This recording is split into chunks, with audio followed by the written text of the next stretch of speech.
महिलांच्या आर्थिक सक्षमीकरणासाठी राज्य सरकारने सुरू केलेल्या लाडकी बहीण योजनेचा लाभ सुरू ठेवण्यासाठी ई-KYC नोंदणी अनिवार्य करण्यात आली आहे. अंतिम मुदत जवळ आल्याने माहूरसह परिसरातील सेतू केंद्रांवर महिलांची प्रचंड गर्दी होत आहे. 18 नोव्हेंबर ही ई-KYC ची शेवटची तारीख जाहीर झाल्याने लाभार्थी महिलांनी मोठ्या संख्येने सेतू केंद्रांकडे धाव घेतली आहे.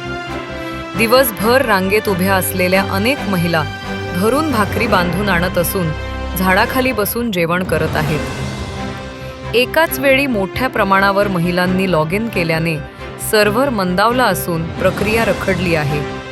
त्यामुळे महिलांमध्ये नाराजी व्यक्त होत आहे. लाडकी बहीण योजनेअंतर्गत पात्र महिलांच्या खात्यात दरमहा 1500 रुपये अनुदान जमा केले जाते. मात्र हा लाभ अखंडित सुरू ठेवण्यासाठी 18 नोव्हेंबरपूर्वी ई-KYC पूर्ण करणे अत्यावश्यक आहे.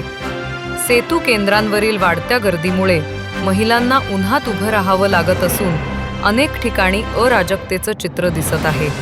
नागरिकांकडून ई-KYC ची तारीख वाढवून देण्याची मागणी केली आहे.